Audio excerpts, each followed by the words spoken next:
welcome to another episode of Win the Hour, Win the Day. And I am your host, Chris Ward. And today we have the very energetic and dynamic Alaina Schwartz. Now, she's an international speaker and an amazing entrepreneur in her own right, but she has a deep passion for providing a framework for successful, mission-driven founders and leaders. And you know what? That's just a lot of words. What I want to tell you is she's going to talk to us about habits and how she believes that's really the framework and 80% of what we need as entrepreneurs. And it's really interesting. So I can't wait to dive into this. Alaina, welcome to the show.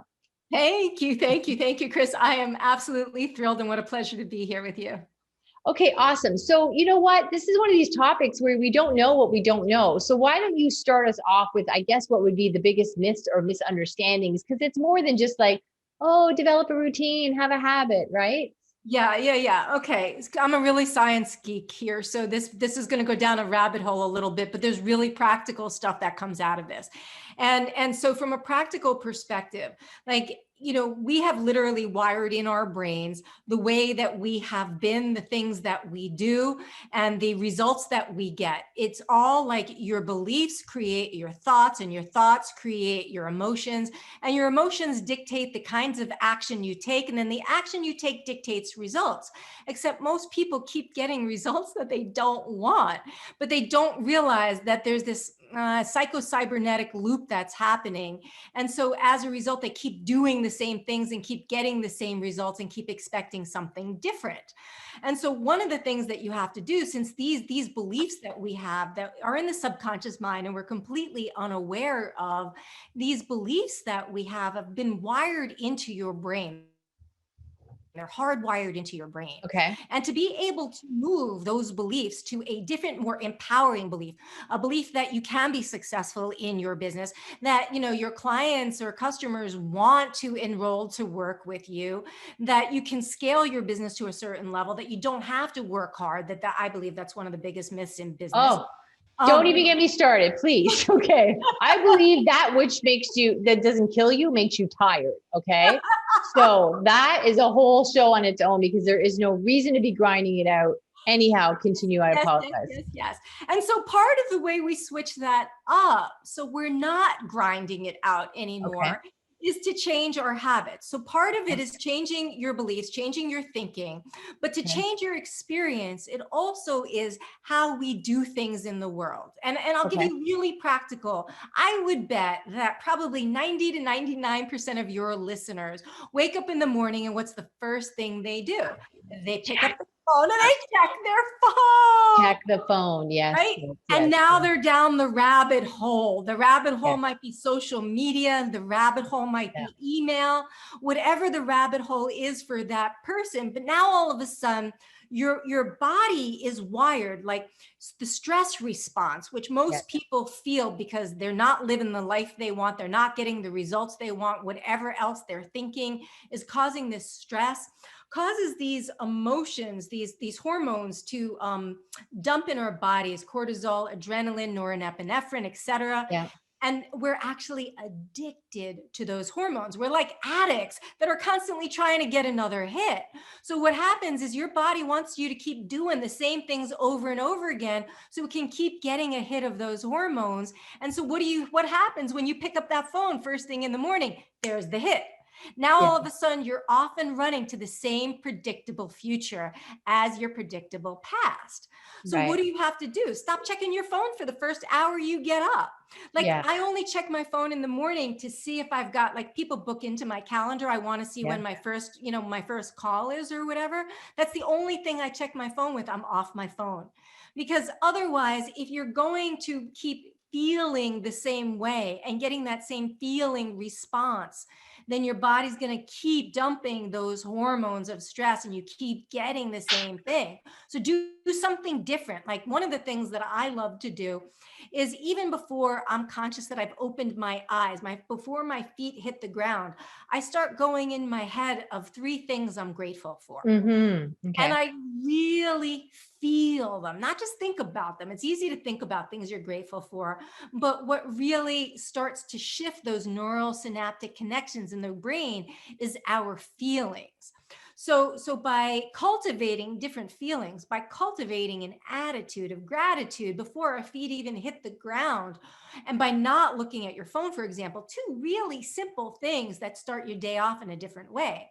Now, your ego is going to be screaming, check your phone, check your phone. What are you doing? Check your phone. You know what? Let me jump in there because I know it's so like there's so many things I don't even know where to start. So one of them might be like, oh, I'm really excited about. I'm always excited about everything, right? So one of it is like, oh, I want to check, did that person get back to me, or did we get this, or we get that, or whatever I'm excited about. So what really helped me was I was reading this book, The Atomic Habit. I'm sure you've heard of it. And he sort of explained, what kind of person do you want to be? And I know that everyone thinks it's great I have high energy, but diffusing that is a problem. Like that's great until you want to go to sleep at night, right? Because you're like, oh, I'm really excited with high energy and happy and blah, blah, blah. So I have to learn to put things in play, not only to protect my energy, but also what kind of person do I want to be? And when I read that book, it really helped me because then I realized, you know what, this is very sad. I'm going to tell you. So I tried to do the whole meditation thing. I got this little audio thing. It's 15 minutes. That's great. That sounds wonderful. Like I'm this wonderful Zen person. I'm going to take better care of myself. And I did find it really helped to start the day. However, I was checking emails beforehand. So what's the point of that? Right? Where are you going with this, Chris? Right? So I had to learn like, oh, if I'm going to be doing the self-care routine and studies show why it matters, and then I buy into the books I've read and the studies I've shown, I know, because sometimes you wrap your head around these things. Like I used to think, oh yeah, that's fine, but I'm different. I can outwork that, or I can outdo this. So finally I had to accept that maybe all the studies and all the science included my brain too, right? Because you think, no, I'm different. So that also helped me too, is like, and the chain of habits, breaking the chain. So it's like, so I'll just check my email quickly this morning. Well, then what's going to be different tomorrow morning? Right. So these are, but I think what you're saying to us, which I think is really powerful, I want people to hear this, is these little micro changes are everything that make the big changes. Yes. And we forget that. You think, okay, because tomorrow's a beautiful day to start anything. So I think what you're talking about is how empowering it is when you sort of can, be determined to make these micro changes. So it might be hard for people to hear about not diving into the phone. All right, let's try something else. What is another area that we need to sort of be educated on? Yeah. And I love that. And I just want to say, to just acknowledge something that you said, because I think it's so important, which is that ton of baby steps create giant change. Right. And so we tend to think, oh, this is such a small thing, but all of these small things not only add up, but they're also building the character. Because part of what we need to create a successful business is to be in an energetic alignment for the vision that we're creating. And all of these little things take us out of alignment. Yeah. And that's really the thing, is that all of these little things take us out of alignment. So when I talk about changing habits, I will have people do things that they wouldn't ordinarily do. So for example, you wake up, you check your phone, you go to the bathroom, maybe you take a shower, you go down, you make coffee, you have breakfast, I don't know, maybe somewhere along that you work out. And then all of a sudden you're again in the same pattern, day in and day out and day in and day out. So it might be switch up the order, start with gratitude, start with meditation. It's how I start my day, actually. And actually I work out first and then I meditate, because I find that my body will sit longer in meditation, and I meditate for about an hour a day. Oh, dear God. Okay. I am now up to 15 minutes and I'm pretty proud of Chris, right? And you should be, but I'm a mindset coach, right? I'm my God. Mindset coach. So if I'm not walking the walk on a regular basis, there's like a major issue there. So for me, You know, it's about that alignment again. So it's about, I work out in the morning and then I meditate, and that's like my morning ritual. But I'm ensuring that I'm protecting myself from the external environment that can get in my head and create something that I don't want to happen, right? So my cat is all of a sudden getting in the way here. For those of us that'll be watching us on YouTube, she's got quite a mighty cat that is very eager to be interviewed. So very eager. yeah. Yeah. So so it's really protecting your energy and protecting, like you said, who do you really want to be? So, Yeah. so if you're making, you know, $100,000 a year, but you want to be earning $100,000 a month, how does that $100,000 a month person really act? What are they doing? Like, they protect their time. They don't let things Yes. in, right? Oh, That's a right. really big thing that people do, is they say no far more to things that they say yes to. And it's about really setting clear boundaries around what you say no to as much as what you say yes to. So that's Okay. Let me jump in here because I have to unpack a couple of things you said, which are very powerful. So let's backtrack. One of them is you're right. These people who make a lot of money and very successful, you know, they are protecting their energy. And I talk about people when I'm talking about productivity or team building and stuff. Like, you don't email somebody super important and wealthy and they get right back to you in 5 minutes. Like, that's not how it happens, right? So they have all that sorted out really specifically, and that's, you know, that's how they protect their energy. And I know for me, even still, and I do it so much better than I used to years ago, right? Because in the Win the Hour, Win the Day book, it opens, you know, with a small but significant fire. And there's another chapter where I really seriously nearly electrocuted myself to death because I was in a rush. And so I've learned that rushing and racing time no longer works.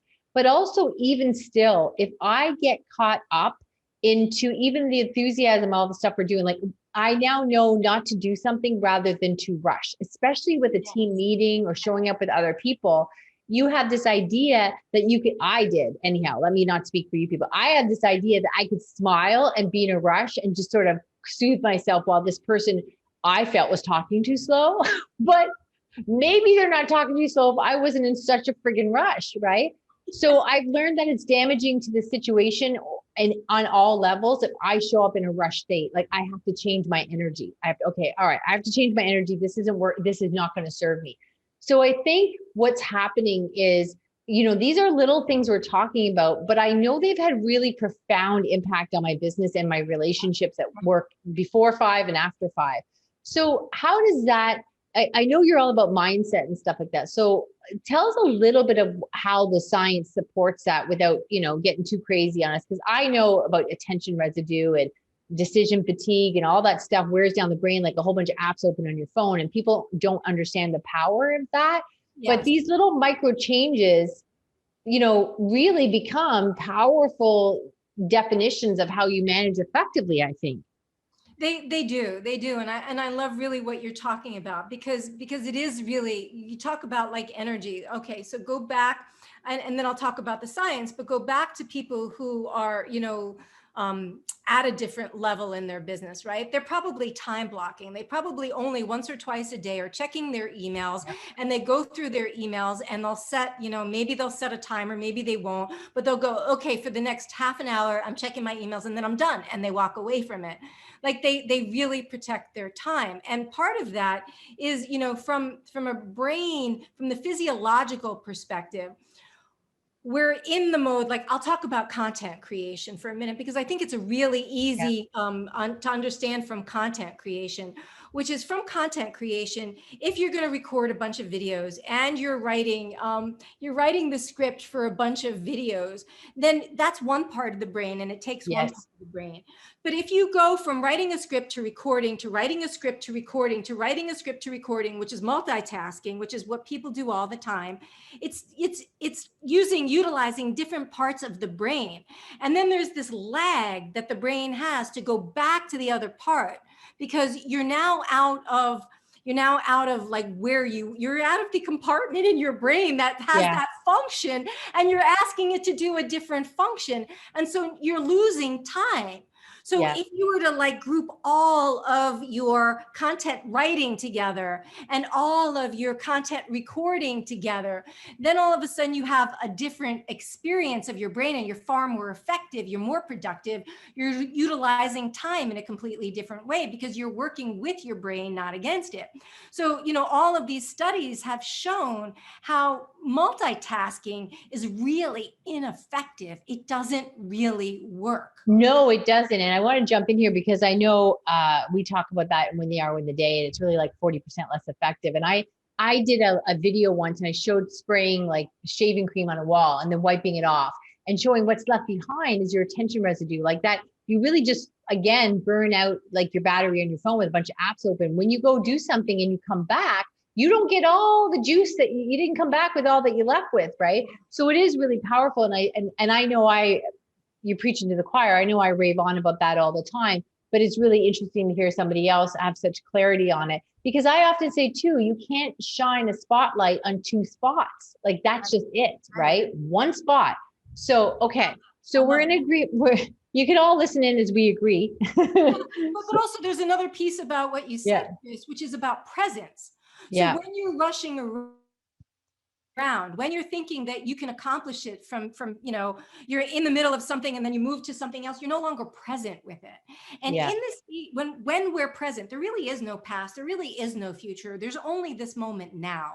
And when we can move into the present moment, we have access to all kinds of resources, creativity, higher levels of intelligence, inspiration that we wouldn't have otherwise had access to, that we can now access, which means, for example, I'll go back to using content creation. I used to really be in my head when I created content, and it would take me 2 hours to write a post. It was painful for me. And then I learned techniques. I just developed techniques for me to get out of my head, to get into my body. I can write a post in 15 minutes now. So what am I saving? An hour and 45 minutes for every single post that I write? But it's because I'm present with it. Right? It's because I'm in my body. I'm not in my head about it. I'm in my body.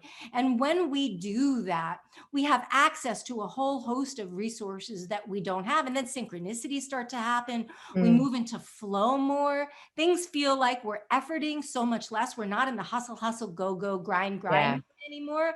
And our businesses become a completely different experience as a result.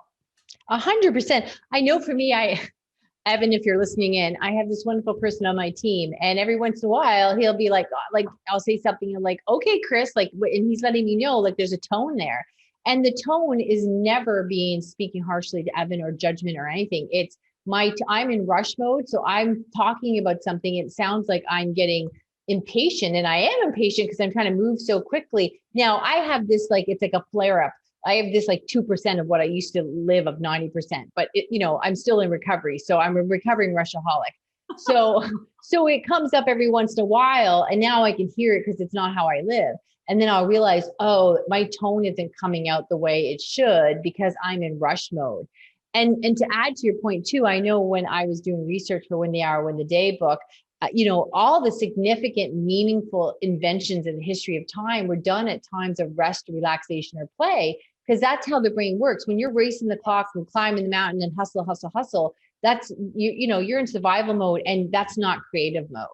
Yeah. And I love that. And actually, Thomas Edison and Benjamin Franklin used to do an actual habit that did them. They would actually sit in a chair and start to take a nap, and they would hold like a ball in their hand so that they knew that the minute that they fell asleep, the ball would fall out of their hand, and they'd be in that alpha state of brainwave. Because what we're really talking about is moving it out of high beta brainwave, which is fight, flight, or freeze, and moving into lower states of beta, which is concentrated, focused attention, even into alpha state, which is almost like that pre-meditative state. It's almost like the pre-hypnotic state. Like if you're driving your car and you don't even realize that you're driving anymore, you're really not in, you know, you're more in that alpha state.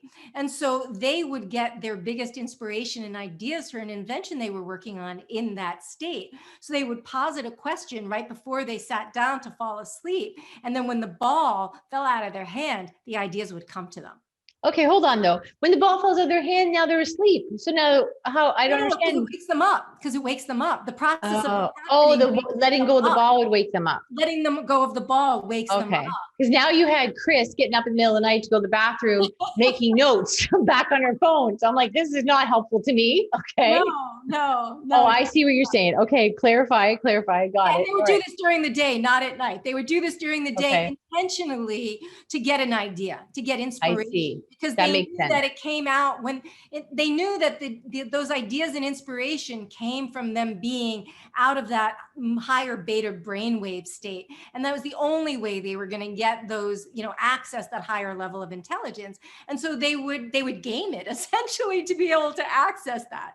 Yeah, no, I find that too. In the summer, I do a lot of bike riding and I'm like, oh my God, I got to pull over. I got another great idea. Right. Like, There you okay. go. There you Yeah, go. perfect. Okay, awesome. All right. So if we're looking, we got a few minutes left. If we're looking now to say, what's that one area you think, that people should be like, that one habit they should break that would give them the best results? Is it the cell phone in the morning? Where would you start with that? I think the cell phone in the morning is good. And sometimes what I would say is, this is going to sound funny, but our brains are wired for negativity bias. Our Mm, brains are wired to focus on what's wrong. And that comes from, ancestral times of when you left your cave, you needed to know you weren't going to get eaten by a saber-toothed tiger. So you searched for what was wrong. And that critter part of our brain really has not evolved. And so we tend to search for what's wrong. And the more that you can search for what's right, the more that you can keep kind of an evidence journal of what's going right, a gratitude journal of what you're appreciating. Those, I would say, are the two habits to actually add rather than taking away. Because the right. more that you live in that state, the more those other habits will start falling away. Because when you feel good, you don't want to be doing things that don't feel good. We had that conversation right Yeah. before we got on, right? When you Yeah. feel good, you don't want to be doing things that take you out of feeling Yeah. good. And so Yeah. the more that you're feeling in that generative state, the more that you're feeling in that state of flow, the more you want to cultivate that feeling. And so the more you do those habits, the more the old ones will naturally start to fall away anyway. Yeah, that's a really great point. So that whole, it is a dark hole when you crawl into your phone and you're really in search mode. And we all know, everybody knows this. You could get 10 compliments or a whole, and then you got one client that's concerned about something. And that's not how you should start the day, reading that at whatever, 6:05 in the morning, right? Right, exactly. So, and I also look at it too is, if you're listening to this and you go, oh, that's ridiculous, or yeah, I can do it. And then you try it and you fail, of course, keep trying. But also the concern of why does that idea sound so ridiculous? Or why can't you leave your phone for an hour? Are you a firefighter and they have no other way of getting hold of you? Right, right. So really the fact that that seems like, too much to ask, you need to examine that as well. Yeah, Right. I've actually heard a lot of seven-figure business owners talk about how they leave their phones in a different room. And some Yeah. of them leave it in their car so that Yeah. they're not tempted by it to actually look at it, because the temptation, I mean, look, Facebook hired over 400 MIT grads to help addict us to those. Yeah. There's a reason why they're so addictive. And at Yeah. the same token, we have to do everything within our power to resist that temptation so that we can create what we really want to create. And the question is, that's a great question that you asked of like, why wouldn't you do it? Is the question is, what's your bigger priority? Is your Yeah. bigger priority being able to check your phone, or is your bigger Yeah. priority growing your business? Yeah. It's pretty simple. Amen. Amen. Okay. Well, that was absolutely fantastic. And Alaina, we just are thrilled to have you. We just love your energy and all your spouts of wisdom. Where can people get more of you? They can get more of me either at my website, which is www.alainaschwartz.com.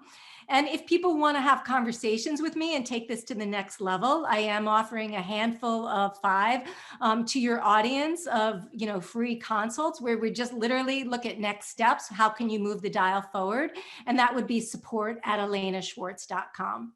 Awesome. And I also hang out on LinkedIn a ton. I mean, I am on other Okay. social media, but my main hangout is LinkedIn, which is, if you search me, Alaina Schwartz, you'd find a ton of podcasts and other great free resources there as well.